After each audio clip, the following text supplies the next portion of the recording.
என்னை நாள் வரைக்கும் வாழ ஜீவனின் பலனை கொடுத்து எங்களை நல்ல வாழ வைத்த தேவனால் நான் விசேஷமாக இருக்கிறேன். உடைய கிருபையினை தாங்குனமைக்காக நாங்கள் நன்றி சொல்றோம். நீர் எங்களுக்கு பலன் கொடுங்க, நீர் எங்களுக்கு உதவி செய்யுங்கப்பா. நாங்கள் பூமியில் வாழக்கூடிய எல்லா பலத்தையும் நீர் எங்களுக்கு கொடுங்க. பலவீனங்களை எடுத்து போடுங்க ஆண்டவரே. இதா குமாரன் பரிசுத்த ஆவியினால் செபிக்கிற நல்ல தகப்பனே.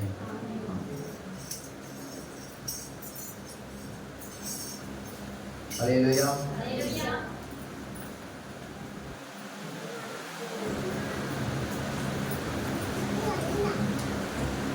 எந்த உற்சாகமா இருக்கிறா கையில் உயர்த்தி அல்லேலூயா. கர்த்தர் உங்களை ஆசீர்வதிப்பார். நாம் எடுத்து வாசிப்போம். டேனியல் எழுதின புஸ்தகம் 6ஆம் அதிகாரம் 16 வசனங்களில் 16, 17. அப்பொழுது ராஜா கட்டளையிட அவர்கள் டேனியலை கொண்டு வந்து அவனும் அவனை சிங்கங்களின் கெபியிலே போட்டார்கள்.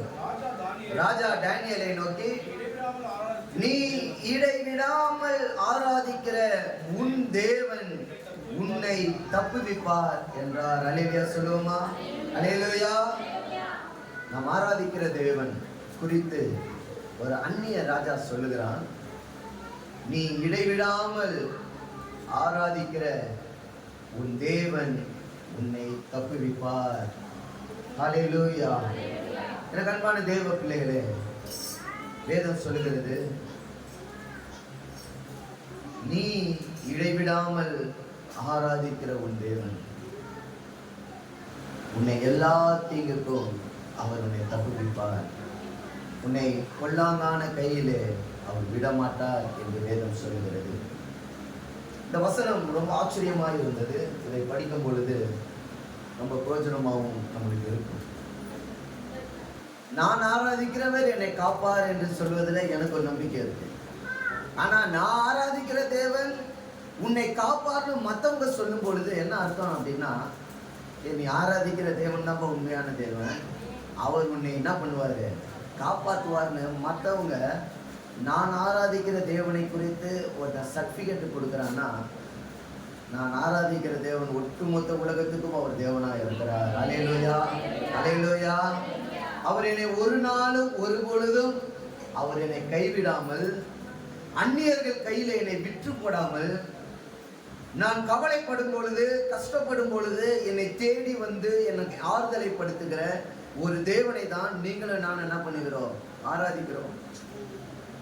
ஒரு ராஜா அவனே டேனியலை சிங்க கபில போடுறான். சிங்க கபில போட்டுட்டு அவனே ஒரு ஆறுதல் உள்ள வார்த்தையை சொல்றான், உன் தேவன் உன்னை தப்புவிப்பார்ப்பா அப்படின்னு சொல்லிட்டு போறான். நீங்க உங்களை அடிச்சுட்டு நான் அடிச்சது உனக்கு வலிக்காதப்பான்னு சொன்னா உனக்கு எப்படி இருக்கும்? அடி வாங்கின எனக்கு தான் தெரியும் அந்த வலி எப்படி ஒரு வலி வலிச்சது. நான் உன்னை அடிச்சுட்டு இதெல்லாம் வலிக்காதுப்பா, இதெல்லாம் சாதாரணப்பான்னு சொன்னா யாரும் அதை என்ன பண்ண மாட்டோம், ஏத்துக்கலாம் மாட்டோம். ஏன்னா அடிச்சதும் அடிச்சுட்டு இது ஒன்றும் இல்லைன்ட்டு போய் உனக்கு மனசாட்சி இருக்கான்னு கேட்போம். இப்படி அவன் டேனியலை சிங்க கேபிலே போட்டான், போறதுக்கு உத்தரவு கொடுத்துட்டான், போறதுக்கு சைன் பண்ணிட்டான், மோதிரத்தால முத்திரை பண்ணிட்டான். அது இப்ப யாராலையும் மாற்ற முடியாதுன்னு ராஜாவுக்கு ரொம்ப நல்லா தெரியும். அப்ப அந்த ராஜா சொல்றாரு டேனியலை பார்த்து, டேனியலே நீ பயப்படாத, ஏன்னா நீ இடைவிடாமல் ஆராதிக்கிறல அந்த தேவன் உன்னை என்ன பண்ணுவாரு, காப்பாரு.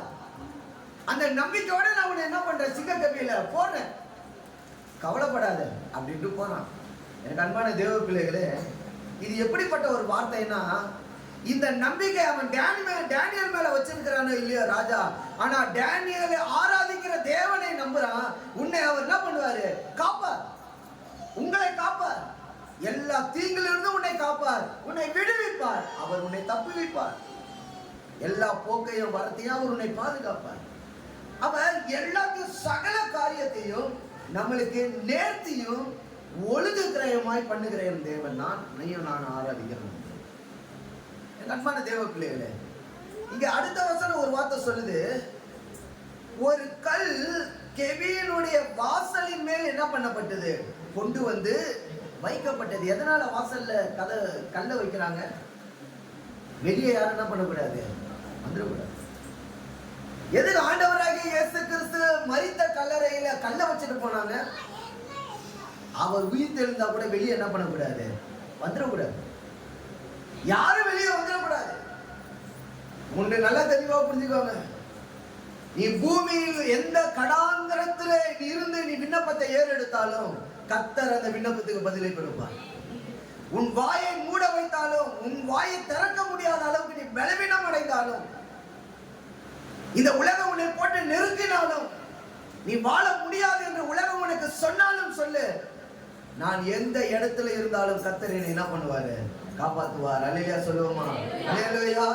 நான் எந்த சூழ்நிலையில் இருந்தாலும் நான் ஆராதிக்கிறவர் என்னை காப்பார். டேனியலுக்கு என்ன நம்பிக்கை தெரியுமா? நீ எங்க வேணா போடு, எப்பேற்பட்ட கல்ல வேணாலும் அந்த வாசலை மூடு, என் ஜபத்தை கேட்க கூடாதுன்னு நீ கூட அந்த செவியை கூட நீ அடைக்கலாம், கதவை மூடலாம். ஆனால் அந்த ரங்கத்தில் இருக்கிற என் தேவன் என் ஜபத்துக்கு பதிலை என்ன பண்ணுவார், அவர் கொடுப்பார். அவர் உன்னை காப்பார். அவர் எல்லா ஆபத்திலிருந்து உன்னை காப்பார். உனக்கு எல்லா பிரச்சனைகளிலும், பிசாசின் போராட்டங்களில் இருந்தும், விட முடியாத பழக்கத்தில் இருந்தும் கர்த்தர் உன்னை காப்பார். கர்த்தர் உன்னை பாதுகாப்பார். நீங்க பயப்படாம உங்க வாழ்க்கையை நடத்துங்க. நீங்க சோர்ந்து போகாதீங்க. இஸ்ரவேல் ஜனங்கள் வாழ்க்கையில எகிப்திலிருந்து புறப்பட்டு வரும் பொழுது 3 பக்கம் பார்வோன், எதிர்க்க கடல். என்ன செய்வது என்று தெரியாமல் இருக்கிற சூழ்நிலையில கர்த்தர் ஒரு வழியை என்ன பண்ணாரு, ஆயத்தப்படுத்துவார். அவர் உன்னை காப்பார். எப்பக்கம் நெருக்கப்பட்டு நான் ஒடுங்கி என்ன பண்ண மாட்டேன், போக மாட்டேன். எப்பேற்பட்ட நெருக்கம் வந்தாலும், எப்பேற்பட்ட சூழ்நிலை வந்தாலும், எப்பேற்பட்ட காரியங்கள் என்னை நோக்கி வந்தாலும், இழப்பு வந்தாலும், மரணம் வந்தாலும், எப்பேற்பட்ட பலவீனம் வந்தாலும், எப்பக்கம் நெருக்கப்பட்டாலும் அந்த இடத்துல இருந்து வழியை உண்டாக்க என் தேவனால முடியும். அந்த நம்பிக்கை மாத்திரம் விட்டாது. இயேசு மேல் இருக்கிற நம்பிக்கை ஒருபொழுது போக்கடித்தார். அவர் உன்னை காப்பார், உன்னை காப்பார். அவர் தூங்கார், அவர் உறங்கார். அவர் உன்னை காப்பார். அன்பு தேவ பிள்ளைகளே, திருமணமாகி 9 வருடம் நாளையோட முடியுது. எவ்வளவு ஆச்சரியம் தெரியுமா? எனக்கே ஆச்சரியமா இருக்கு. இப்பதான் கல்யாணம் ஆன மாதிரி இருக்கு. 9 வருஷம் ஆயிடுச்சு. 10வது வருஷம் நுழைய போகுது. நாளைக்கு திருமணம் தான். இந்த 9 வருஷ வாழ்க்கையில எந்த சண்டையுமே இல்லாம இருந்தானு கேட்டா அப்படிலாம் இல்லை. நீங்க நினைப்பீங்க பாஸ்டர் வாழ்க்கையில எல்லாம் சண்டை இருக்காரு போல. இல்ல இல்ல, சண்டை இருந்தது, போராட்டம் இருந்தது, பிரச்சனை இருந்தது, வாக்குவாதம் இருந்தது, எல்லாமே இருந்தது. ஆனா ஒருவர் ஒரு விட்டு போகக்கூடிய அளவுக்கு என்ன இல்லை. நல்லா புரிஞ்சுக்கொள்ளுங்க. வாழ்க்கையை கர்த்தர் எனக்கு உண்டாக்கி கொடுத்துட்டாருன்னா நான் தான் வாழணும். நான் தான் வாழணும். எவ்வளவு பிரச்சனைகள் வந்தாலும் அதை சமாளித்து கொண்டு போகத்தக்கதான வாழ்க்கை முறையை நீங்கள் ஏற்படுத்திக் கொள்ள வேண்டும். திருமணம் என்பது, திருமணம் பண்றது ஈஸி. திருமணம் பண்றது ஈஸி. ஆடம்பரமாய் திருமணம் பண்ணிடலாம், ஊரை கூட்டி திருமணம் பண்ணிடலாம், விருந்து கொடுத்துடலாம், கரிசோரை போட்டுடலாம். ஆனா உன் வாழ்க்கையை நீ சக்சஸா நடத்துற பாரு, தேவ துணை இல்லாமல் அது நடத்த முடியாது. தேவ கைடன்ஸ் இல்லாமல் அது நடத்த முடியாது. மன்னிக்கிற குணம் இல்லாமல் அதை நடத்த முடியாது. நேசிக்கிற குணம் இல்லாமல் அந்த குடும்பத்தை நடத்த முடியாது. விட்டு கொடுக்கிற தன்மை இல்லாமல் அந்த குடும்பத்தை நடத்த முடியாது. ஒருவருக்கு ஒருவர் புரிதல் இல்லாமல் அந்த குடும்பத்தை நடத்த முடியாது. யாருமே 3வது நபர் வந்து குடும்பத்தை பிரித்தாலும் நான் பிரிய மாட்டேன் என்ற ஒரு எண்ணம், ஒரு ஓட்டத்தோட குடும்பத்தை நடத்தினாதான் சக்சஸ்ஃபுல் லைஃப் உங்களால வாழ முடியும். இல்லைன்னா கடினம். பிரச்சனை வரும் தான், ஆமா வரும், ஆனா பிரியக்கூடாது. போராட்டம் வரும், பிரியக்கூடாது. அவமானம் வரும், பிரியக்கூடாது. நிந்தை வரும், பிரியக்கூடாது. ஒரு இரவிலே அது கழித்து முடிச்சிடும். ஒரே இரவிலே அதை காலி பண்ணி விட்டணும். அந்த பொறாமை, அந்த கசப்பை, அந்த குணத்தை எடுத்து விட்டணும். பழைய போல ஒரு வாழ்க்கையை வாழ முயற்சி செய்யும். நண்பு தேவ பிள்ளைகளை, இன்றைக்கு 1 வருடம் வாழ்வதே கடினமா இருக்குது. திருமணத்துக்கு அப்புறம் 2 வருடம் வாழ முடியல. பிரிவு, சண்டை. இதுவரைக்கும் ஒரு தடவை கூட என் மனைவி அவங்க அம்மா வீட்டுக்கு போனதே கிடையாது. ஒரு தடவை. நீ வேணா வெளியே போடான்னு சொல்லுவோம், ஆனா அது போவாங்க. என் மனைவி போக மாட்டாங்க. அந்த ஸ்டஃபன், அந்த தேவ கிருபை, அந்த தேவனுக்கு பயப்படுற பயம், குடும்பத்தை நடத்தின கர்த்தர் நமக்கு கொடுத்த பாரம்,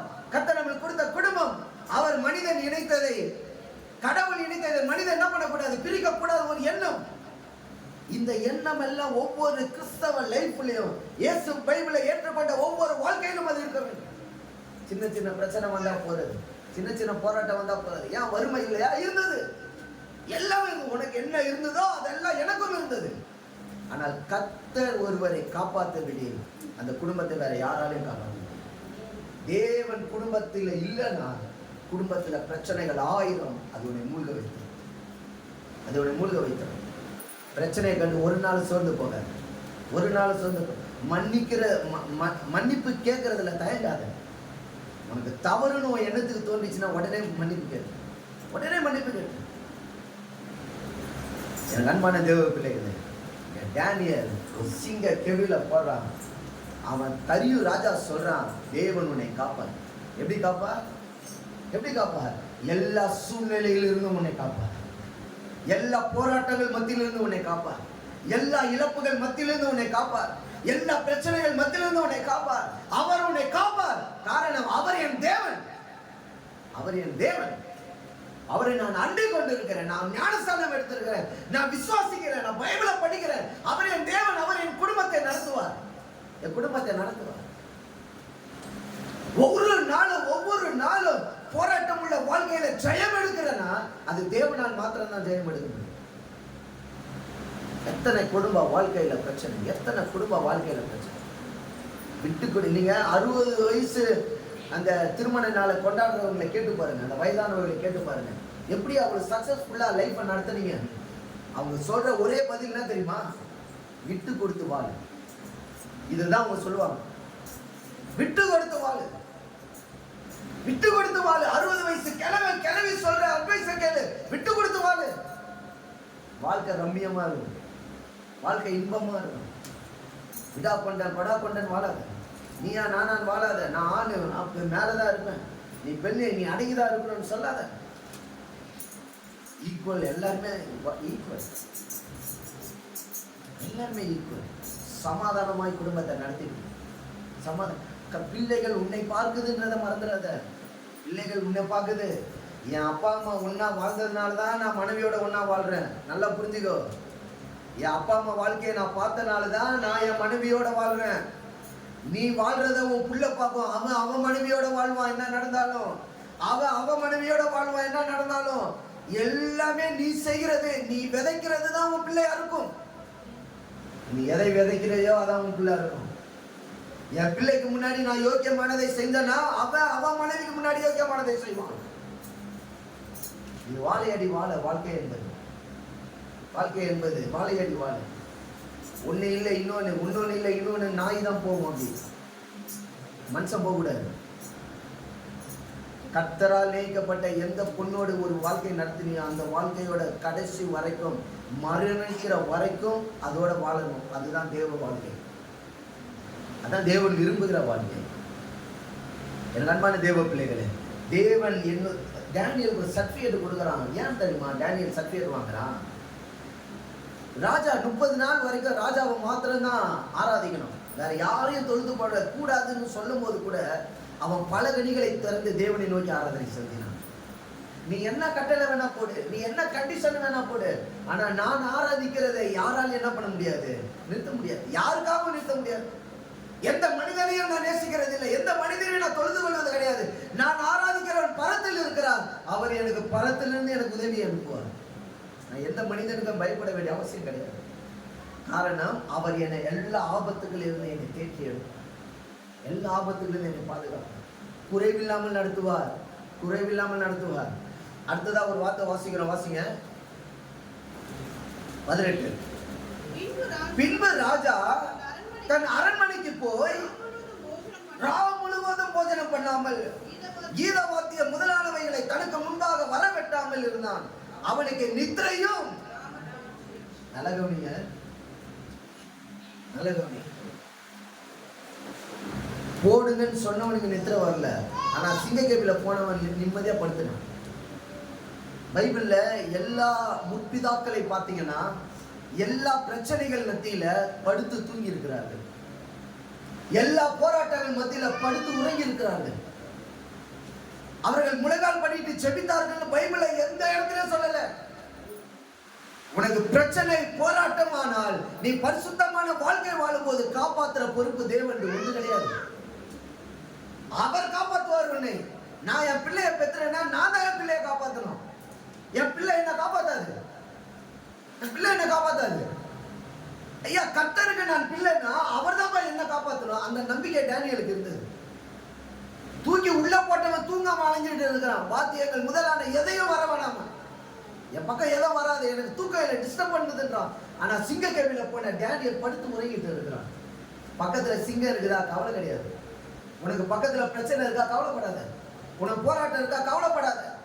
உனக்கு மாறி மாறி பிரச்சனை, சூனியங்கள், பிள்ளைகள், ஏதாவது ஒண்ணு பிசாசு ஒண்ணு அவங்கதான், கவலைப்படாத. உன்னை காப்பாத்த தேவன் இருக்கிறார்.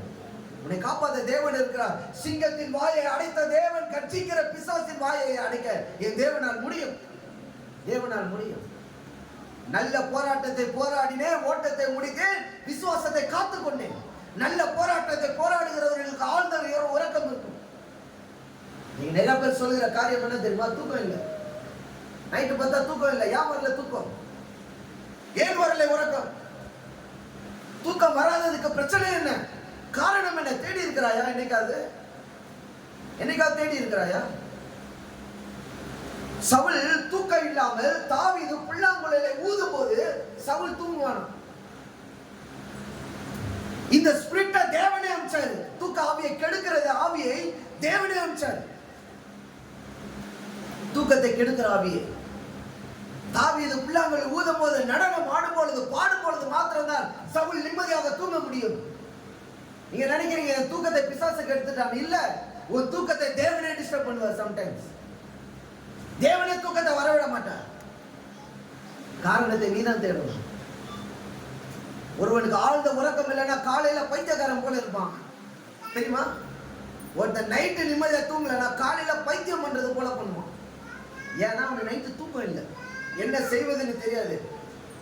இப்ப லேட்டஸ்டா ஒரு நியூஸ் கேட்டேன். ஒரு ஒலிம்பிக்ல பதக்கம் வாங்கின ஒரு லேடி நல்லா கவனிங்க. ஒரு லேடி போட்டி ஆரம்பிக்கிறதுக்கு முன்னாடி 1/2 மணி நேரம் படுத்து தூங்கிட்டாலாம். எந்த பிராக்டிஸும் பண்ணல, மைண்டை எதுக்குமே டிஸ்டர்ப் பண்ணல. ஆழ்ந்த உறக்கம் 1/2 மணி நேரம். தூக்கம் முடிஞ்சு அவன் டேர்ம் வரும்போது போனா கோல்டு மெடல் அடிச்சுட்டு சொல்றா, நீங்க எந்த ஒரு வேலை சக்சஸ் ஆகுறதுக்கு முன்னாடி கொஞ்ச நேரம் அமைதியா என்ன பண்ணிப்பாரு, இருந்துப்பாரு. இதனால தான் நான் கோல்டு அடிச்சேன். இப்ப இந்த தூக்கம் இல்லாம அலம்போதுனா என்ன ஆகும்னா பயம் வரும். நம்ம ஜெயிச்சிருவோமா, தோத்துருவோமா, நம்ம என்ன பண்ண போறோம்? ஓ, அவங்க இத்தனை மீட்டர் தாண்டிட்டாங்க, என்னால தாண்ட முடியுமா? ஒரு நடுக்கம், ஒரு பயம். வெற்றியை உங்களால கையில பிடிக்க முடியாது. நிம்மதியா தூங்கிட்டா. அவ சொன்னது எனக்கு ஆச்சரியமா இருந்தது. யாருக்குமே அந்த டைம்ல தூக்கம் வராது. நான் சொல்றேன் 1/2 மணி நேரம் நிம்மதியான ஒரு உறக்கம். அதுக்கப்புறம் முன்னாடி இருக்கவங்க எவ்வளவு மீட்டர் எடுத்தாங்க, 2வது எடுத்தாங்க எவ்வளவு மீட்டர் எடுத்தாங்கலாம் தெரியாது. நான் ரிலாக்ஸா வந்தேன், ஜெயிச்சேன். நிறைய வாழ்க்கையுடைய சக்சஸுக்கு முன்னாடி ஒரு அமைதின்ற ஒண்ணு இருக்கு. நீங்கள் அமைதியில் இல்லாமல் நீங்கள் தொடர்ந்து நீங்கள் போராடி ஜெபிப்பீர்களானால், போராடி கத்துவீர்களானால், போராடி சண்டை போடுவீர்களானால் அது விளைவு பல விதங்களில் மாறும். சிங்ககமில் போடுங்கன்னு சொல்லி முத்திரை போட்டவனுக்கு தூக்கம் இல்லை. உனக்கு விரோதமா எவன் ஒருவன் எழுப்பினாலும் பிரச்சனை அவனுக்கு, உனக்கு கிடையாது. பிரச்சனை அவனுக்கு. உனக்கு விரோதமா ஒருத்தர் செய்யறான், உனக்கு ஏவுதல் பண்றான், உனக்கு ஏதாவது செய்யறான்னா அவனுக்கு தான் தூக்கம் டிஸ்டர்ப் ஆகணும், உனக்கு ஆகக்கூடாது. ஏன்னா நான் ஆராதிக்கிற கூடியே இருக்கிறாரு, நான் யாருக்குமே பயப்பட வேண்டிய அவசியம் இல்லை. உனக்கு தூக்கம் இல்லைன்னா ஜெபம் பண்ணு, தூக்கம் இல்லைன்னா வேதத்தை வாசி, தூக்கம் இல்லைன்னா என்ன காரணம்னு கேளு. ஏன் ஆண்டவரே எனக்கு தூக்கம் இல்லை, ஏன் ஆண்டவரே எனக்கு மன நிம்மதி இல்லை, ஏன் ஆண்டவரே என் குடும்பத்தில் அலக்களிப்பு, ஏன் என் வாழ்க்கையில ஸ்டேபிளான ஒரு வாழ்க்கை இல்லை, ஏன் அலக்களிக்குது, ஏன் மாறி மாறி யோசனை வருது, ஏன் மூளை ஒரு விதமா செயல்பட மாட்டுது? தேவன்கிட்ட கேளு. அவர் உன்னை எல்லா தீங்குக்கும் நீங்களாக்கி உன்னை பாதுகாப்பார். விசுவாசிக்கிற அல்லேலூயா சொல்லுவோமா? அல்லேலூயா. அவர் உன்னை எல்லா ஆபத்திலிருந்து உன்னை பாதுகாப்பார், எல்லா பிரச்சனைகளிலிருந்து உன்னை பாதுகாப்பார். அடுத்த வசனம் வாசிங்க. காலமே கிழக்கு வெளுக்கும் போது ராஜா எழுந்திருந்து சிங்கங்களை கெவிக்கு தீவிரமாய் போனான். ராஜா கெபியின் கிட்ட வந்த போது துயர சத்தமா, என்ன சத்தமாய்? சாவுல எப்படி அழுவோம்? செத்துட்டாங்கன்னா எப்படி அழுவோம்? அந்த நடிப்பெல்லாம் பார்க்கணுங்க அபரிவிதமாக இருக்கும். அப்படியே தத்துருவமாக நடிப்பான் நம்ம ஆள். ஒன்றுமே செஞ்சு ஆனால் அழுவும் போது பாரு, என்னை விட்டு போயிட்டு என்னை விட்டு போனா 1000 தடவை சொல்லியிருக்கணும். ஆனால் போனதுக்கப்புறம் ஒரு நடிப்பு நடிக்கும் பாரு. சரி, நீங்கள் ஒன்றே நல்லா தெளிவாக புரிஞ்சுக்கோ.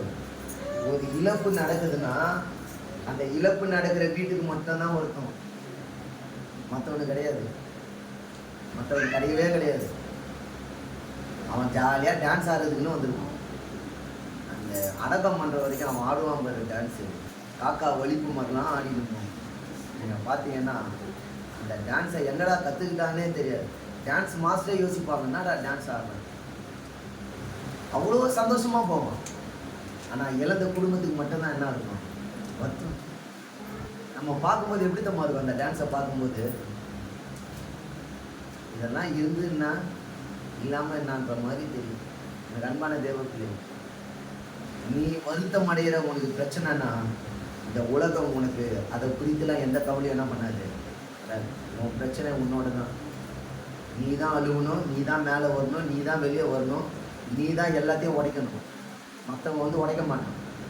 உனக்கு பிரச்சனை போராட்டம் தேவையில்லாத காரியம்னா அந்த ஷீல்டிலேருந்து நீ தான் உடைச்சிட்டு வெளியே வரணும். ஷெல்லிலிருந்து வெளியிலேருந்து யாரும் உடைக்க மாட்டாங்க. நீ தான் போராடி உடைக்கணும், நீ தான் போராடி ஜெயம் எடுக்கணும். இங்கே ராஜா சொல்கிறான், துயர சத்தமாய் என்ன கூப்பிட்றான், டேனியலே கூப்பிட்டு, டேனியலே அவனுக்கு தெரியுதுங்க அந்நியவனுக்கு என்ன, ஜீவனுள்ள தேவனுடைய தாசனே, நீ இடைவிடாமல் ஆராதிக்கிற உன் தேவன் உன்னை சிங்கங்களுக்கு தப்பிவிக்க வல்லவரா இருந்தாரா என்று டேனியலை கேட்கிறான். என்ன கேட்கிறான், டேனியலே உன்னை இந்த சிங்கங்களின் வாய்க்கு தப்புவிக்க உன் தேவன் வல்லவராய் இருந்தாரா? அதுக்கு டேனியல் ஒரு பதில் சொல்றான்னா தெரியுமா? அப்பொழுது டேனியல், ராஜாவே நீ நல்லா இரு, நீ வாழ்க்கைனா என்ன அர்த்தம், நீ நல்லா இருப்பா, நான் இங்கே நல்லா இருக்கிறேன். இதே நம்ம என்ன சொல்லுவோம் தெரியுமா? நம்ம என்ன சொல்லுவோம், என்னை நீ தாண்டா இருக்கணும் வந்து போட்ட, நான் மேலே வந்து ஒன்று என்ன பண்ணுறேன் பாருன்னு நம்ம ஒரு 4 விதத்தை பண்ணுவோம். அவன்கிட்ட பேச மாட்டோம், அவனை முறுமுறுப்போம், அவனை எதனா பண்ணுவோம். ஆனால் வேதம் சொல்லுகிறது, தீமை செய்கிறவனுக்கு நீ நன்மை செய். தீமை செய்கிறவனுக்கு என்ன செய்ய, அதுதான் அவனுக்கு விழுகிற பெரிய அடி. தீமைக்கு தீமை சரி கட்டாதுன்னு பைபிள் சொல்லுது. தீமைக்கு தீமை சரி கட்டாது. தீமை ஒருவன் செய்கிறானே ஆனால் அவனுக்கு நன்மை செய். டேனியல் வாழ்க்கையில தீமையான காரியம் நடக்குது. ராஜா குரல் கொடுக்கிறான். அப்ப இவன் சொல்றான், நீ வாழ்க்கை நீ நல்லா இரு. ஏன் நல்லா இருன்றானா? அடுத்த வசனம் வாசிங்க. சிங்கங்கள் என்னை சேதப்படுத்தாதபடிக்கு தேவன் தம்முடைய தூதனை அனுப்பி அவைகளின் வாயை என்ன பண்ணி போட்டாராம், கட்டி போட்டார். வாயை கட்டி போட்டார். உனக்கு விரோதமாய் 1000 பேர் எழுப்பினாலும் அது உன்னை சேதப்படுத்தாது.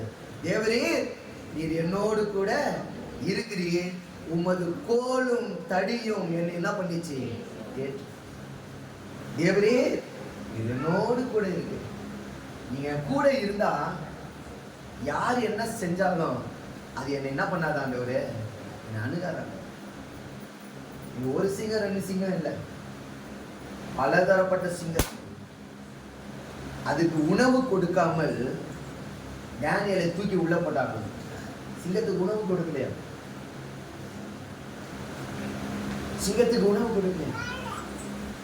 இங்க நாயெல்லாம் பார்த்தீங்க அப்படின்னா நைட்டு சோறு போட மாட்டாங்க. நாய்க்கு அந்த தோட்டத்தை காக்கிற நாயா இருந்ததுன்னா அதுக்கு நைட்டு சோறு போட மாட்டாங்க, மதியம் மட்டும்தான் சோறு கொடுப்பாங்க. அந்த பசியில் அது என்ன பண்ணோம்னா தோட்டத்தை சுற்றி சுற்றி வரும், அது படுத்து தூங்காது. ஆனால் நம்மளாம் நாய் வளர்த்தனா 3 வேளை சோத்தை போட்டு அதை தத்தியாக்கி நல்ல குலைக்கிற நாயே குலைக்காத அளவுக்கு மாற்றி அதை ஒரு ஓரமாக என்ன பண்ணியிருக்கோம், நியூசிலாந்துல ஒருத்தனுக்கு 2 மாசம் தண்டனை கொடுத்தாங்க. லேட்டஸ்டா நான் நியூஸ் கேட்கும்போது என்னடானா, அளவுக்கு அதிகமா உணவு உரிமையாளர் கொடுத்து அந்த நாய் செத்து போச்சான்.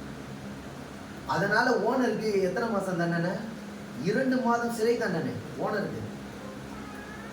நம்ம கேட்கலாம், சாப்பாடு கொடுத்தது தப்பாடான்னு. அங்க சாப்பாடு அதிகமா கொடுக்கறது கூட தப்பு தான் வெளிநாட்டுல. 2 மாசம் சிறை தண்டனை என்ன புலம்பிட்டு போயிருமா? இந்த நாய்க்கு இவ்வளவு சோறு போட்டு என்னென்ன பண்ணிடுச்சு, உள்ள எடுத்துட்டு போய் தள்ளிடுச்சு. அப்ப எதுவுமே அளவுக்கு மிஞ்சினா அமிர்தம் கூட என்னதுதான், நஞ்சுதான். அமிர்தமே நஞ்சுதான்.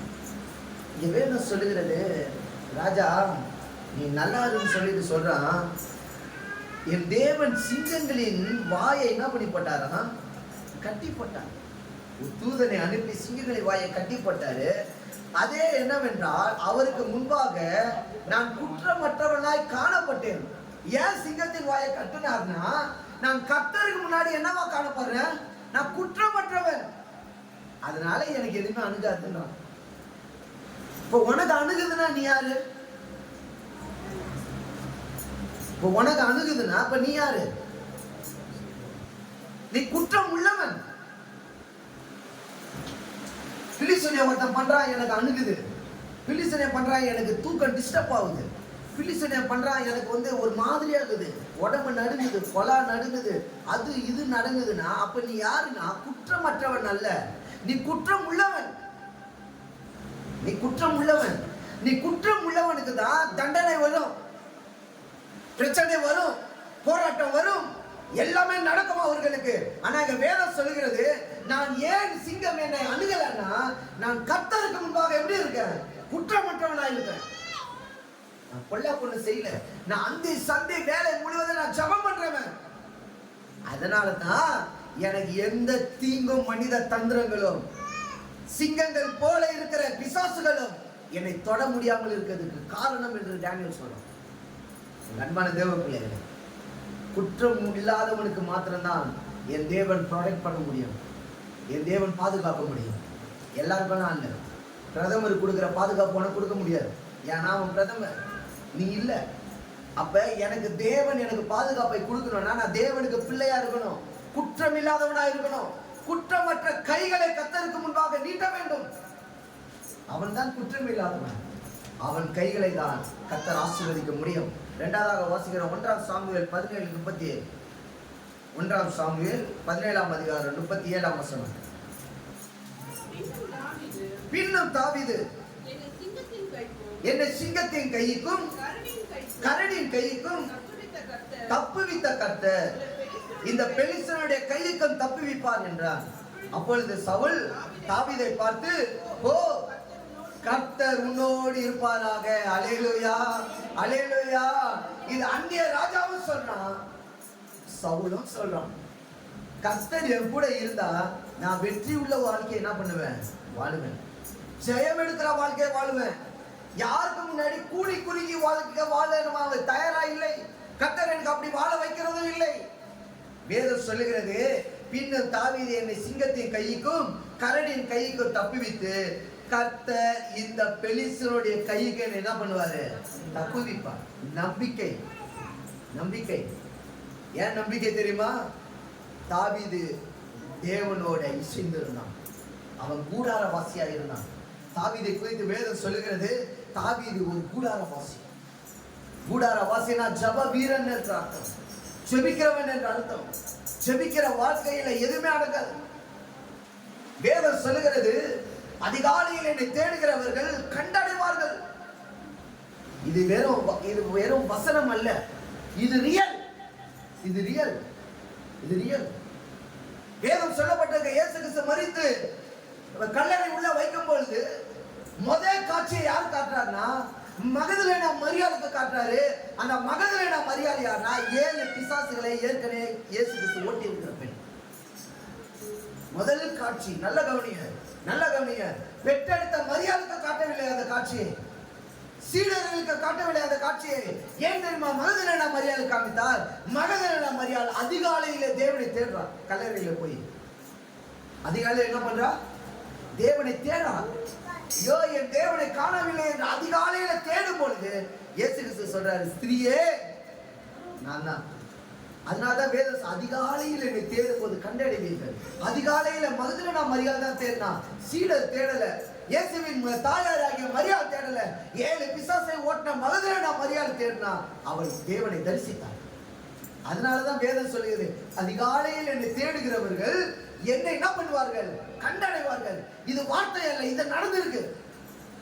யாருக்குமே காட்டாத தேவன் பிசாசு பிடித்த அந்த ஸ்திரீக்கு கர்த்தர் காட்டுறாருன்னா, அவள் அதிகாலையிலே தேவனை தேடுறானா இடத்தை அல்ல.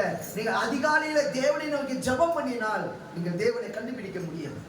பரிசுத்தம் உள்ள ஒரு வாழ்க்கை வாழ என் தேவன் உனக்கு பலன் கொடுக்க முடியும். பலன் கொடுக்க முடியும். வேதம் சொல்லுகிறது, தாவீது சொன்னான், நான் என்னை சிங்கத்தின் கைக்கு கரடி கைக்கு தப்பி வைத்த கர்த்தர் இந்த பெலிஸ்தருடைய கைக்கு என்ன பண்ணுவாரு? தப்புங்க. நம்ம பொதுவாவே மனிதனை பார்த்தாலே பயப்படுறோம்ல, மனிதனை பார்த்தாலே பயப்படுறோம்ல. இவர்கள் இயேசுவை ஏற்றுக்கொள்ளாத என்ன வேணா செஞ்சிருவாங்கப்பா, இவங்க இயேசுவை ஏற்றுக்கொள்ளாத எனக்கு பொல்லாப்பு செஞ்சிருவாங்க, எனக்கு அது செஞ்சிருவாங்க, இது செஞ்சிருவாங்க. 1000 பயம் இருக்குல்ல அந்நியர்களை குறித்து. ஆனா தாவீது சொல்றான், நான் கரடிக்கும் சிங்கத்துக்கும் பயப்பட மாட்டேன், அதே போல இந்த பெலிஸ்தருக்கும் நான் என்ன பண்ண மாட்டேன், பயப்பட மாட்டேன்னு சொல்லிட்டு ராஜா சொல்றான், சவுல் சொல்றான், கர்த்தர் உன்னோடு கூட என்ன பண்ணுவாரு? இருப்பாரா? தேவன் என்னோடு கூட இருந்தால் பாம்பையும் தேவையும் மிதிக்க எனக்கு என்ன உண்டு? அதிகாரம். எனக்கு அதிகாரம். பொல்லாப்புக்கு பயப்படும் தேவரே என்னோடு கூட. கர்த்தர் என் கூட இருப்பார் என்பது உண்மையானால் நீ யாருக்குமே எதிர்கொண்டு பயப்பட மாட்டாய். எல்லாத்தையும் துணிஞ்சு நில்ல பழகிக்கணும். 3 பக்கம் பார்வன் எதிர்க்க கடல். கர்த்தர் மோசையை பார்த்து சொல்றாரு, மோசே நீ ஜனங்களை நடக்க சொல்லுன்றாரு. நடக்க நடக்க நடக்க பாதை உருவாகிட்டே இருந்தது. நிக்காத எந்த இடத்துலையும். படுக்கிற இடத்துல உட்காரு, உட்கார இடத்துல நடக்கிற இடத்துல ஓடு. எந்த இடத்துல ஸ்டக்காய் நின்றாத, எந்த இடத்துல யாருமே இல்லையே என்று தனிமையில நிக்கிறேனே நிக்காத. நீ நடக்கும் பொழுது கர்த்தர் அந்த பாதையை உறுதிப்படுத்துவார். பயப்படாத. உன் வாழ்க்கையை குறித்து, வருங்காலத்தை குறித்து பயப்படாத, படிப்பை குறித்து பயப்படாத, திருமணத்தை குறித்து பயப்படாத, எது குறித்தும் பயப்படாத. உன் வருங்காலத்தை குறித்து என்னிடத்துல கேளுன்னு பைபிள் சொல்லுது. நீ கேளு கர்த்தர் இடத்துல. உன்னை குறித்து பெரிய காரியங்களை தேவன் செய்ய திட்டம் வைத்திருப்பார். உன்னை குறித்து தேவன் பெரிய காரியங்களை செய்ய திட்டம் வைத்திருப்பார். பயப்படாத. இப்ப நடக்கிறத வைத்து பயப்படாத. நாளை நம்மள்தான் இருக்கும். கர்த்தர் உனக்கு நாளை தினத்தை உனக்கு உறுதியாக்கி கொடுப்பார். அல்லேலூயா, அல்லேலூயா. அவர் நாளையும் நான்கையும் படைத்தவர். உனக்குரிய நாளை கர்த்தர் உருவாக்கி வைத்திருப்பார். அந்த நாள் வரைக்கும் பலத்த கரத்துக்குள் என்ன பண்ணி கொண்டு இருங்க, அடங்கி இருங்க. பரிசுத்தமாய் வாழுங்க, பரிசுத்தமா வாழுங்க. உன் கை கால் கண்கள் முழுவதும் பரிசுத்தமாய். திருமணமானவர்கள் பரிசுத்தமாய் இருங்க, திருமணம் ஆகாதவர்கள் திருமணம் வரைக்கும் பரிசுத்தமாய் இருங்க. அதுக்கப்புறம் கர்த்தர் கொடுத்த கணவன் மனைவியோட மிர்ஜாயிரு இணைந்து ஒருவனும் உன்னை விட்டு பிரிக்காத அளவுக்கு பாதுகாத்துக்க. பொல்லாங்கான் வருவான், உன்னை பிரிப்பான், ஆனாலும் கர்த்தர் உன்னோடு கூட இருந்து பெரிய யுத்தங்களை செய்வான். வேதம் சொல்லுகிறது. அடுத்ததா ஒரு வசனத்தை வாசிங்க. 2 ராஜாக்கள் 17:39. 2 ராஜாக்கள் 17ஆம் அதிகாரம் 39. உங்கள் தேவனாகிய கர்த்தருக்கு பயந்து நடங்க, அப்பொழுது அவர் உங்கள் எல்லா சத்துருக்களையும் உங்களை என்ன பண்ணுவாரா? தப்பிப்பார் என்று அவர்களுக்கு. என்ன நடந்துருங்க? உங்க தேவனாகிய கர்த்தருக்கு பயந்து நடந்துருந்தீங்கன்னா வேதம் சொல்லுகிறது, அப்பொழுது அவர் உங்கள் எல்லா சத்துருக்களின் கைக்கு உங்களை என்ன பண்ணுவாரு? நீங்களாக்கி விடுவிப்பார். உங்களை விடுவிக்க என் தேவன் விடுதலை ஆக்குவார். கட்டுண்டு உள்ளவர்களை கர்த்தர் கட்டவிழ்க்க தான் அந்த பூமிக்கு வந்தார். எல்லா விதத்துல கட்டுண்டவர்கள், சரீரத்துல கட்டுண்டவர், இருதயத்தில் கட்டுண்டவர்கள், பிசாசின் பிரச்சனையால் கட்டுள்ளப்பட்டவர்கள், இவர்களை விடுவிக்கவே இயேசு கிறிஸ்து இந்த பூமியில பிறந்தார். அவர் இரட்சகர் என்று சொல்லப்பட்டது. இரட்சகர் என்றால் என்ன? அவர் விடுவிக்கிறவர். உங்கள் எல்லா மரண கட்டுகளிலிருந்து உன்னை விடுவிப்பார். போராட்டங்களிலிருந்து உன்னை விடுவிப்பார். எல்லா பிரச்சனைகளிலிருந்து உன்னை விடுவிப்பார். உன்னை விடுவித்து உயர்ந்த அடைக்கலத்துல கொண்டு போய் வைப்பார். அல்லேலூயா, அல்லேலூயா. கர்த்தர் உன்னை பலப்படுத்துவார். அடுத்ததாக சங்கீதம் 91:3. சங்கீதம் 91ஆம் அதிகாரம் 3ஆம் வசனம். அவர் உன்னை வேடனுடைய கண்ணிக்கும் பாலாக்கும் கொள்ளை நோய்க்கும் உன்னை என்ன பண்ணுவாரா? தப்புவிப்பார். அல்லேலூயா. அவர் வேடனுடைய கண்ணிக்கும். வேடன் என்ன பண்ணுவாங்க? வேடன் என்ன பண்ணுவான்? இரையை வீழ்த்துவான். வேடனுடைய மிக முக்கியமான வேலையை இரையை வீழ்த்துவது. அவனுக்கு தேவையான இறை அவன் சாப்பிடுறதுக்கு, அவன் குடும்பம் சாப்பிடுறதுக்கு, அவன் வயிறை நம்புவதற்கு அவன் வேட்டையாடுவான். வேட்டையாடி சரியாய் குறிப்பாத்து வீழ்த்துவான். ஆனா வேதம் சொல்லுகிறது, வேடனுடைய கண்ணிக்கு தப்புவிக்கிறவன் யாருமே கிடையாது தெரியுமா? வேடன் ஒரு மிருகத்தையோ ஒரு பறவையோ ஏன் பண்ணிட்டானா அவன் கையில தப்பவே முடியாது. பறவை எப்படியாவது வீழ்த்துவான். அதை வீழ்த்துறதுக்கு என்ன சூழ்ச்சி வேணாலும் வேடன் பண்ணுவான். எலி பிரச்சனை நிறைய இருக்கிறதுனால புதுசா டெக்னிக்கலா கண்டுபிடிச்சு வச்சிருக்காங்க. அதுக்கு பொறி வச்சு, அதுக்கு தேவையான ஃபுட்டை வச்சு, அழகா அந்த இடத்துக்கு வர வச்சு, அந்த ஒரு இதுவுல போய் மாட்டிக்குது. அது ஒண்ணு மாட்ட மாட்டுது, அதோட சேர்ந்து பின்னாடி பேக் டு பேக் வந்து எல்லாமே மாட்டுது. மொத்தம் அவன் கோல் என்ன ஆயிடுச்சு, அவன் விரிச்ச வரையில நீ என்ன பண்ணிட்ட, விழுந்துட்ட, முடிஞ்சிச்சு. மனிதன் ஆசை வார்த்தையை காமிச்சு ஒண்ணு விழவும், ஐ எம் ஹீரோ என்று காமிச்சு உன் கண்ணுக்கு முன்னாடி காமிச்சு விழவும். உன் கண்ணுக்கு மற்றதெல்லாம் அழகா தெரியாது, அவன் சொல்ற வார்த்தை உனக்கு ரொம்ப அழகா தெரியும், அவன் பேசுற விதம் உனக்கு ரொம்ப அழகா தெரியும், அவன் பழகுற விதம் உனக்கு ரொம்ப அழகா தெரியும். உன்னை விழ வச்சுக்குவான். அழகு என்னைக்கும் ஆபத்துன்றதை நினைச்சுக்கோ. அழகு என்னைக்குமே ஆபத்து. அழகா பேசுவான் பிசாசு. ரொம்ப அழகா ஏவாழ்கிட்ட கையாண்டான், ரொம்ப அழகா பேசினான், அழகா மணினான், அழகா தேவன் இருக்கிற உறவை துண்டிச்சுட்டு போயிட்டே இருந்துட்டான். முடிஞ்சிச்சு, அதோட ஒரு சாப்டர். இந்த உலகம் அழகை பார்த்து ஏமாந்து போன உலகம் ரொம்ப நண்பன தேவப்பிள்ளை. ஒரு சில இன்ஸ்டன்ட்ல நம்ம வாழ்க்கையை கொஞ்சம் சேஞ்ச் பண்ணி கொஞ்சம் மாற்றி இவங்கள்ட்ட போய் இது பண்ணிட்டாங்க. என் அன்பான தேவ பிள்ளைகளை வேதம் சொல்லுகிறது, சங்கீதக்காரன் சொல்லுகிறான், அவர் உன்னை வேடனுடைய கண்ணிக்கும் பாலாக்கும் கொள்ளை நோய்க்கு அவன் என்ன பண்ணுவாரு, தப்புவிப்பார். என் தேவன் இன்னைக்கு வரைக்கும் நம்ம வாழ்க்கையில ஒரு தீங்கும் நடக்காமல் கர்த்தர் பேலன்ஸா வாழ கர்த்தர் கிருபை பாராட்டுறாரு. அது தேவன் நம்ம மேல் வைத்திருக்கிற அன்பு. நீ வேணும்னு நினைச்சிருக்கிற அன்பு அது போக்கடிச்சிடக்கூடாது. அது தேவனை விட்டு மறுதளிச்சிடக்கூடாது, வேணாண்டவர்னு சொல்லிடக்கூடாது. ஏன்னா உலகத்துல நடக்கிறது எதுவுமே நம்ம வாழ்க்கையில என்ன பண்ணாது, நடக்காது. அதை நம்புங்க. உலகத்துல நடக்கிற வாழ்க்கையில நடக்காது. உலகத்துல இருக்கிற காரியம் எனக்கு நடக்காது. ஏன்னா நான் ஆராதிக்கிறவர் என்னோடு கூட இருந்து பெரிய காரியங்களை என்ன பண்ணுகிறார், அவன் செய்ய அனுதினமும் எனக்கு செய்கிறார். நான் காலையில என் மனைவி, என் பிள்ளைகளை, என் உறவுகளை கர்த்தர் ஒவ்வொரு நாளும் ஜீவ நாட்களை கூட்டி கொடுத்து கொண்டே இருக்கிறார். அது அவருடைய அன்பு.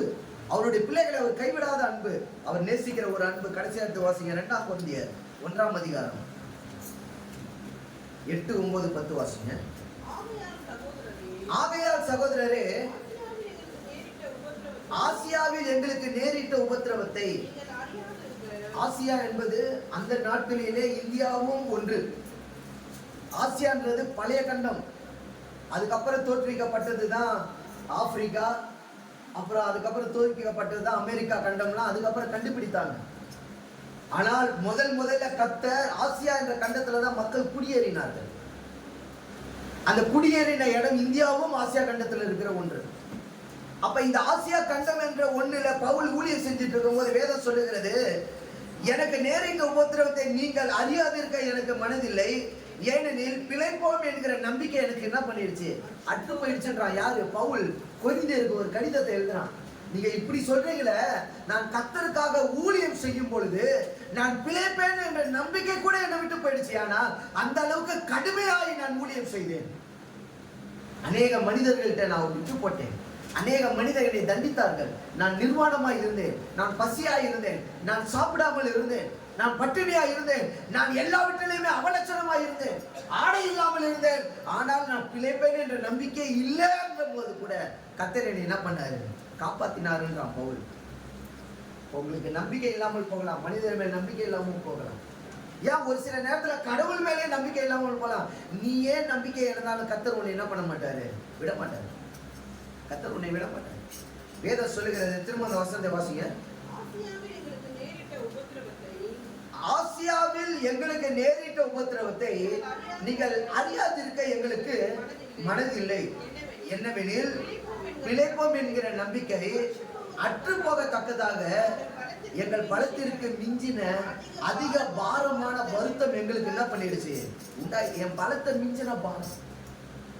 அனைவரும் சொல்றாங்கல்ல, என்ன சொல்லணும் அடிக்கடி, என்னால தாங்கவே முடியல, என்னால தாங்கவே முடியல. இந்த வார்த்தையை எல்லாருமே சொல்லுவாங்க. என்னால வலி தாங்க முடியல, எனக்கு அவமானம் தாங்க முடியல, எனக்கு நிந்தை தாங்க முடியல, எனக்கு என்ன பண்றதுன்னே தெரியல. இதெல்லாம் பவுலுக்கும் வந்திருக்கு. பவுல் சொல்றான், எனக்கு என்ன பண்றதுல மிஞ்சின அதிக பாரமான வருத்தம் எனக்கு என்ன பண்ணிடுச்சு. பாரம் வேற, மிஞ்சின பாரம், தாங்க முடியாத பாரம், யாராலையும் அதை ஏற்றுக்கொள்ள முடியாத பாரத்துல நான் அகப்பட்டேன்.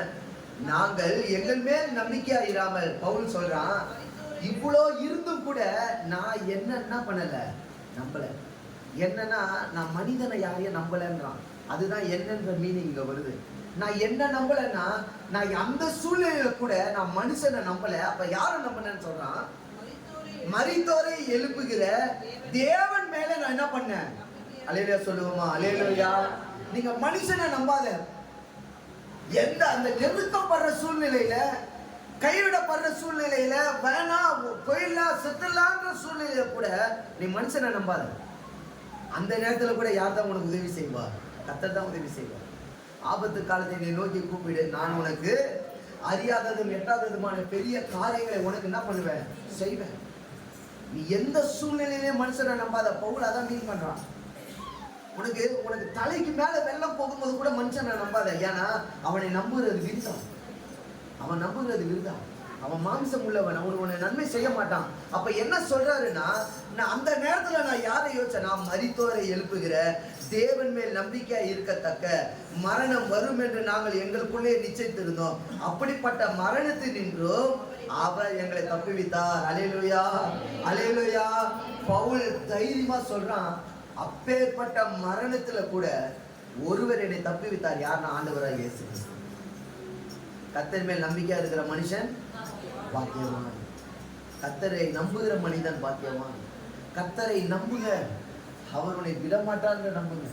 உன் வாலிபத்துல, உன் வாழ்க்கையில, உன் குடும்ப சூழ்நிலை, பிசினஸ்ல, வேலை செய்யற இடத்துல, எந்த இடத்துலயும் நீங்க அவரை நம்புங்க, அவரை சார்ந்துருங்க. அவர் உங்களை ஒருபொழுதும் வெட்கப்படுத்த மாட்டார், ஒருபொழுதும் வெட்கப்படுத்த மாட்டார். இந்த வார்த்தை கேட்டுக்கொண்டு இருக்க அன்பு தேவப்பிள்ளையே, நீங்க அவர் மாத்திரம் சார்ந்து வச்சுட்டு அவருக்குள்ள இருங்க, வைராக்கியமா இருங்க. விட்டுட்டு போயிடாதீங்க. விட்டுட்டு போனீங்கன்னா என்ன நடக்கும்னு தெரியாது. ஏன்னா பிசாசு எவனை விழுங்கலாமோ என்று வகை தேடி கர்ஜிக்கிற சிங்கம் போல சுத்தி கொண்டு இருக்கிறான். நம்ம தேவனை விட்டுட்டு போயிட்டா வேற நாதியே கிடையாது, வேற நாதியே கிடையாது. அவன் என்னை எந்த எஸ்ட்ரீம் வேணா கொண்டு போயிடுவான் பிசாசு. நான் தேவனோடு இருக்கிற வரைக்கும் தான் என் பக்கத்துல இருக்கிறான். ஆனா என்கிட்ட என்ன பண்ண முடியல, மேற்கொள்ள முடியல. பிசாசு என் பக்கத்துல இருக்கிறான் தான், ஆனா அது என்ன மேற்கொள்ளாது. ஏன்னா என் அருகாமையில யாரு வைத்திருக்கிறேன், நான் தேவனை வைத்திருக்கிறேன். அடுத்ததான் ஒரு வசனம் வாசிங்க. அநேகர் மூலமா எங்களுக்கு உண்டான தயவுக்காக அநேகரால் எங்கள் நிமித்தம் ஸ்தோத்திரங்கள் செலுத்தி பொருட்டு நீங்கள் விண்ணப்பத்தினால் எங்களுக்கு. அப்ப கூட பவுல் சொல்றான், பணத்தை அனுப்பாத, நீங்க எனக்காக என்ன பண்ணுங்க, ஜெபம் பண்ணுங்கள். கொரிந்தியருக்கு கடிதம் எழுதுறான், இவ்வளோ போராட்டம் எனக்கு வந்தது, இவ்வளோ பிரச்சனை வந்தது, ஆனா இவ்வளோ பிரச்சனை மத்தியில நீங்கள் எனக்காக என்ன பண்ணுங்க, ஜெபம் பண்ணுங்கள், ஜெபம் பண்ணுங்கள். எனக்கு அன்பு தேவ பிள்ளைகளே, ஜெபம் செய்கிற ஆத்மா என்றைக்குமே தோற்று போகாது என்று நான் விசுவாசிக்கிறேன். விசுவாசிகள் அல்லேலூயா சொல்லுவோமா? அல்லேலூயா. உங்கள் வாயில ஜெபம் என்ற ஒன்று இருக்குமே, ஆனால் உங்கள் வாழ்க்கையில நீங்கள் ஒரு நாளும் தோற்று போக மாட்டீர்கள். ஜெயமுள்ள வாழ்க்கையை நீங்கள் மேற்கொள்வீர்கள். ஜெயமுள்ள வாழ்க்கையை கர்த்தர் உனக்கு கொடுப்பார். வேதத்துல அநேக காரியங்களை நம்ம ஆராயும் பொழுதெல்லாம் தேவன் எந்த முற்பிதாக்களோட வாசம் பண்ணுகிறாரோ அவர்களை கர்த்தர் உயர்ந்த இடத்துல வைத்திருப்பதை வேதத்துல பார்க்க முடியும். எந்த மனுஷனா இவன் வேணான்னு தள்ளப்படுதோ அந்த தள்ளப்பட்ட மனுஷனை கர்த்தர் தேர்ந்தெடுக்கிறார். யோசேப்பு தன் உறவுகளால தள்ளப்படுறான். உறவுகள் சொல்லுது நீ வேணான்னு சொல்லுது. அதே உறவுகளே பாதாளத்துக்கு உள்ள போட்டுட்டு போயிடுது பாலஞானத்துல. எல்லாராலையும் உதாசனப்படுத்தப்பட்டவனால மட்டும்தான் உயர எழும்ப முடிஞ்சது. அப்படி உயர எழும்பும் பொழுது அவர்கள் சகோதரர்கள் அவனை பார்க்க வரும்போது கூட யோசேப்பு அவர்களுக்கு தீங்கு ஒன்றுமே என்ன பண்ணல. மிக முக்கியமான வேர்ட்ஸ், அதுல எந்த விதமான கோபத்தையும் தன் அண்ணன்கள்ட்ட அவன் என்ன பண்ணவே இல்லையா, காட்டவே இல்லையா. அது அது சாதாரணமான மனிதனுக்கு அந்த குணம் வரவே வராது. இயேசுவால் அபிஷேகம் பண்ணப்பட்டவர்களுக்கு மாத்திரம்தான் அந்த எண்ணம் வரும். அவர்களை ஏற்றுக்கிட்டான், அவங்களை ஏற்றுக்கிட்டான். எல்லாரையும் அந்நியர்களை வெளியே போக சொல்லிட்டு நான் அண்ணன்கள்ட்ட நான் யாருன்றத சொல்றான் பாருங்க. அது ரொம்ப யூனிக்கா இருக்கும் அந்த காரியம், ரொம்ப யூனிக்கா இருக்கும். எல்லாரையும் வெளியே அனுப்பிச்சிட்டான், யாருமே வேணாம், வெறும் சகோதரர்கள் மாத்திரம்தான் இருக்கிறாங்க. அந்த இடத்துல அவன் யார் என்பதை வெளிப்படுத்த, அந்த வெளிப்படுத்துற விஷயம் கூட ஒரு மெசேஜா கன்வே பண்ணலாம். ஒரு நாள் அவங்க எடுக்க அது அன்பான தேவ பிள்ளைகள். அந்த அன்புன்ற காரியம் எப்போ வருதுன்னா தேவன் அவனோடு கூட இருக்கிறது வருது. இங்க ராஜா சொல்றான், டேனியலே அவர் உன்னை காப்பாத்திடுவார்ப்பா நம்பிக்கையோட அவன் வீட்டுக்கு போறான். போறவன் தூக்கம் வரல, காலையில அதிகாலையில எந்திரிக்கிறான், வரான். டேனியல் பேசுறான். பேசும்பொழுது அவனுக்கு பெரிய சந்தோஷம். டேனியல் பேசுறான், டேனியல் பேசுறான். இன்னொன்னு அந்த அதிகாரத்துல பின்னாடி படிச்சு பாருங்க, எந்த சிங்கத்தின் வாயிலிருந்து டேனியல் தப்பிவித்தானோ அதே சிங்கத்தின் வாயில இவனை உள்ள போடணும்னு சொல்றவங்க கீழே இறங்கும் போதே அவர்களை பிச்சு போட்டான். என்ன அர்த்தம்? இந்த மாதிரி லேண்டே ஆகல, அவன் மேலேருந்து கீழேயே லேண்ட் ஆகல. லேண்ட் ஆகுறதுக்கு முன்னாடியே சிங்கங்கள் அவனை கீழி போட்டதுன்னு பைபிள் சொல்லுது. அப்ப என்ன அர்த்தம் தெரியுமா? எல்லா வித காரியங்களில் இருந்தும் கர்த்தர் உன்னை மட்டும் காப்பாற்றுவார்னு அர்த்தம். உன்னை மட்டும் காப்பாற்றுவார். ஏன்னா நான் தேவனை ஏற்றுக்கொண்டு இருக்கிறேன், நான் அவருடைய பிள்ளையாக வாழ்றேன். நான் ரொம்ப நேரம் ஜெபிக்கிறேன்னு இல்லையோ, ஸ்தோத்திரன்ற வார்த்தையாவது என் வாயில வருது, கொஞ்சம் வார்த்தையாவது என் வாயில வருது. அதனாலதான் வெளிப்பாடுல சொல்லுது, கொஞ்சம் பலன் இருந்து நீ என்னை மறுதளிக்காமல். நீ இருக்கிற கொஞ்சம் பலத்துல நீங்க கர்த்தரை நோக்கி வேண்டுதல் செலுத்துறீங்க. அதனாலதான் இன்னைக்கும் உன் குடும்பம் ஆசீர்வாதமா இருக்குது இந்த தேசத்துல. அதனாலதான் உங்களை இப்ப கர்த்தர் ஆசீர்வதிக்கிறார். அதனாலதான் உனக்கு எந்த பிரச்சனை வந்தாலும் உன்னை மேற்கொள்ள மாட்டேங்குது. பிரச்சனை வரும், அது கடந்து போயிடும், ஆனா உன்னை மேற்கொள்ளாது. காரணம், அதை யாருமே மேற்கொள்ள என் தேவன் எனக்கு அனுமதிக்கிறது கிடையாது, எனக்கு வர்றதுக்கு அவர் விடுறது கிடையாது. அதனால என்னவோ தெரியல, நான் கர்த்தரை இன்னும் அதிகமாக என்ன பண்ணி கொண்டு இருக்கிறோம், நேசிச்சுட்டே இருக்கணும். அவர் மேல அன்பு செலுத்திக்கிட்டே இருக்கிறோம். காரணம் என்னன்னா, உலக அன்பு கூட ஒரு நாள் மறைஞ்சிடும், ஆனா தேவ அன்பு நம்மளை விட்டு ஒரு நாள் என்ன பண்ணாது, எனக்குவே விலகாது. அலையிலையா சொல்லுவோமா? அலையிலையா. அதுவரை நீங்க கூட இருந்தீங்கன்னா, நீங்க கூட இருந்து பிரச்சனை வந்தா கூட நான் சமாளிச்சிருவாண்டாரு. ஆனா நீங்க இல்லாமல் எந்த பிரச்சனையும் என்ன பண்ணிடக்கூடாது, எனக்கு வந்துடும். அவர் என் கூட இருந்து எவ்வளவு பிரச்சனை வந்தாலும் அதை தாங்குறதுக்கு அவர் எனக்கு என்ன கொடுப்பாரு, பலத்தை கொடுப்பார். கர்த்தர் உங்களை ஆசீர்வதிப்பார். முதல் நாள் தெரியும்.